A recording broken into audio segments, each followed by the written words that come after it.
Hey guys, welcome back to another episode. Today is episode 8 and we are starting off right here in the mines. And the reason that we're starting out in the mines here is because I actually continued working on some of the downstairs area here, and I made a nice little kind of stopping point that we're gonna see.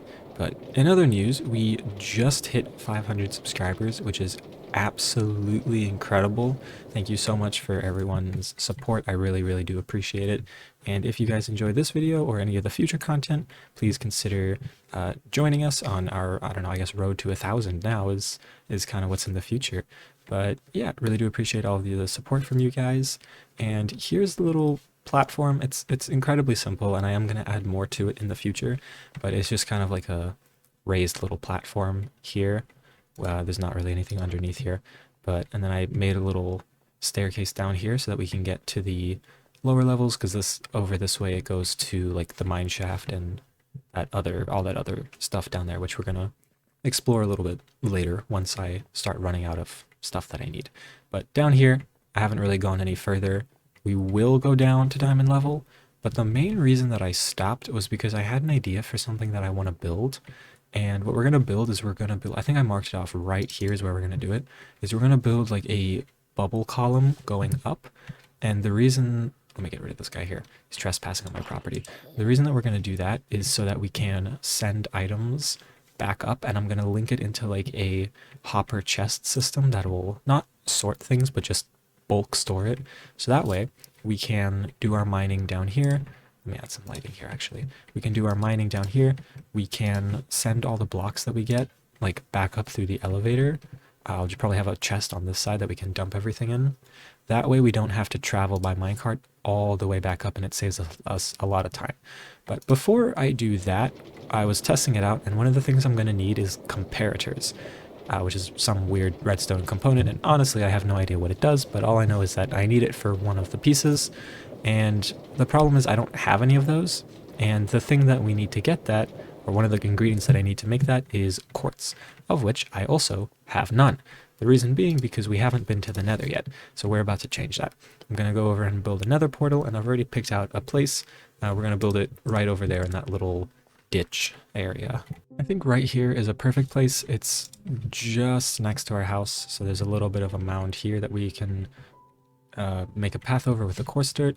That way it's not, super close to our base, just because sometimes like the weird zombie creatures, like the piglins and whatnot, they'll walk out and they'll kind of, you ever go up to the Nether portal and then you just kind of see like a zombie piglin chilling, and he's definitely not supposed to be there.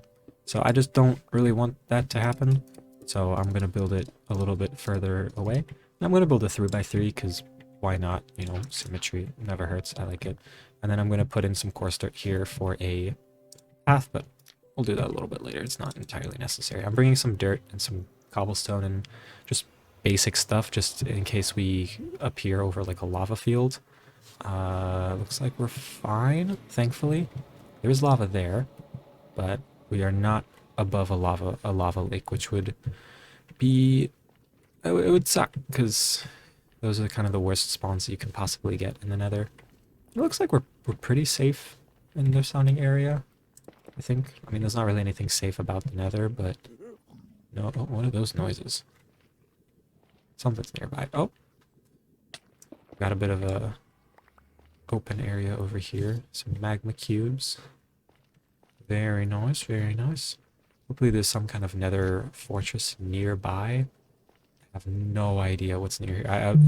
As you know, like, this is the first time I've been to the Nether, so I'm just gonna grab some quartz and we'll do another exploration video sometime in the future. All I need is just a little bit of quartz. I'll probably grab some glowstone as well, actually, while I'm here. Let me actually use my silk touch so that I can get some of the blocks. There we go. Now I'm using my head. So I'm just going to grab some of the materials that we need, and then we're just going to pop back to the overworld. I just realized that the other thing I'm going to need while I'm down here is soul sand. Thankfully, there seems to be a good amount right over here, and what looks to be some kind of fossil. Maybe I'll come back for that later for the bone meal. I think I have a decent amount of... I have like 3 stacks, it's fine. I'm going to grab some of the soul sand because we're going to need it for the bubble column, the bubble elevator. And after this, ooh, this biome was kind of cool, to be honest. Oh, it's one of the mean guys. I think I killed a couple of these earlier. Ooh, a gift. Don't mind if I do. Is this any good? No, it's not any good. Definitely not better than my bone meal. We just grab some of this soul sand. I'm looking out for a nether fortress still. Still haven't seen anything. Kind of boring. What is that? I thought that was a bastion for a second or something. Don't see anything in the distance, so I think we're just going to grab this stuff here and then we're going to get out of here. Now that we're back in the overworld, the other thing I need to do is connect this nether portal to our path over there so that we can start building some things around it.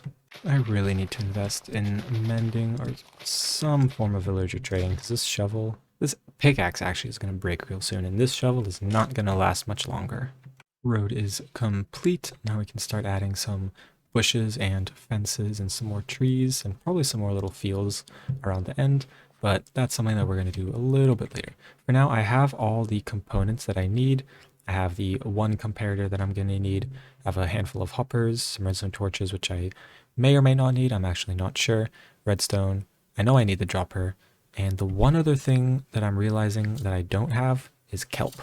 I need a lot of kelp, and the reason why is because I need to turn the water blocks inside the tunnel into source blocks, because otherwise the soul sand right here is not going to like turn them into bubbles, and using kelp is the easiest way to just convert all the water into source blocks.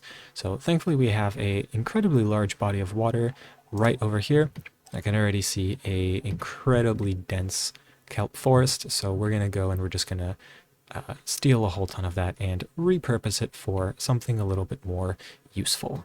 I need to invest in respiration or some other form of water breathing because I am not a fish. I cannot breathe underwater, unfortunately. There's actually the ocean monument over there that we found in the first episode. Looking forward to trying to transform that and use it for something cool. I'm gonna have the bubble column and the items kind of flow into this chest monster here. I put in the hoppers at the back so that I can try and lead them in the right direction. I know I don't have a whole ton of area to work with just because this obviously is grass and that is the outside.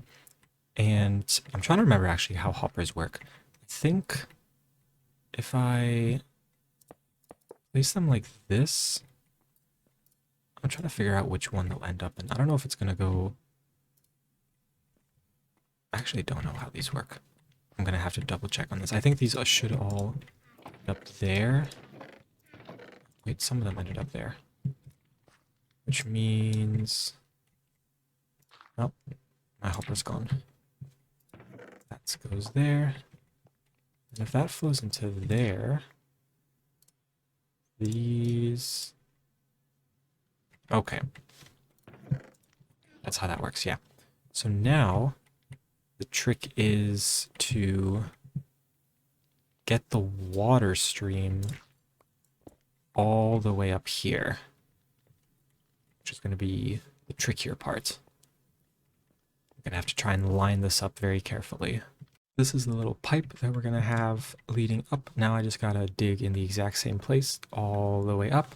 And I already linked up this chest with some hoppers underneath so that it will transport the items. Now the last thing that we got to do is take the coordinates of this place here. It should be 96, 131. And then we just got to go up and we got to dig all the way down in the exact same place. Finally made it all the way to the bottom. Now comes the frustrating task of going all the way back up because I forgot the minecart, and I need to place this block of water right at the top and then come back down so that I can start placing in all of this kelp. Well, I made a slight mistake. Now I gotta go all the way back down. I should have left a bucket of water down there just as a precaution. I knew something was gonna happen, but oh well. Now I gotta go all the way back up, but I am gonna leave that water there because if that happens again, I not want to have to reset my experience again. That sucks as it is. I was able to fill a good amount of this with bone meal. Now I'm gonna try and just manually place in the rest, and hopefully I actually survive this.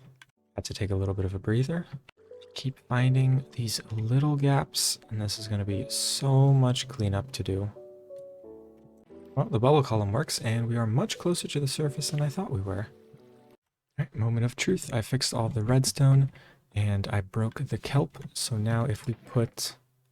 Let's see, I'm going to throw this iron in here. If we put that iron in there, we should start to see it going up. Oh, is that it? Yes. Okay. It works. The system works. Now, take these. Just dump these and this and all the rest of the junk. It is going to take a little bit of time to actually empty out, but that's fine. This is more so that we can get all the materials that we mine while we're down here, so that we can get all of it way up there without having to waste space in our inventory. So now if we come all the way back up, it should end up right in the chest. Looks like it's working quite well. The deep slate has come in, the iron has come in, so we should see all the rest of the things start to come in. And it's also kind of looking nice. I decided to use the copper trapdoors because it has a little bit of a industrial feel. Most of the other parts in the caves I just kind of covered with stone because we're not going to be seeing those parts. But the parts that we are going to be seeing, I used the copper trapdoors because I thought it looked cool. Now we should have all the rest of the stuff come here, and then it should just fill all of these chests automatically. And then what we can do is we can just take it out. Oh, well, I guess not that. And then we can just manually sort it into our... Oops, we can manually put it into our chests. Just because I don't really want to make a big sorting system for all this stuff. I'll make some sorting system in the future at some point, but this is just kind of for bulk storage, so it's a little easier to save time for us. But the rest of this, I don't really mind sorting the rest of this out. Sometimes it's actually a little bit fun. I'm gonna get the rest of this back to where it's supposed to be. Now that our tunnel is finished and we have a reliable way to get materials from deep underground up to the surface, the last thing that I want to do today is focus on this little area here, specifically these guys. I've been breeding up quite a lot of the bees and working on these little bee nest hive things here, mainly so that we can get a lot of beeswax and honey for the future, and I just want to give them a little bit of a nicer looking home. So I've grabbed some stone supplies, some beehives, campfires, and some birch trapdoors, because I would like to enclose this little area in a bit of a stone pen. Not quite as bushy as this area here, because these are the crops, but I just kind of want to make it feel as if there are some large rocks that are, just kind of encircling this place. And then we'll still add a couple of other green pieces and flowers to make them feel at home, and then I'm going to make some custom little bee stands for them. So I'm just going to enclose this area and give them a little bit of a better looking home, house, beehive, whatever you call it. This is what it looks like from above. Now I'm going to get rid of those and I'm going to spread them out a little bit and make them look just a little bit nicer.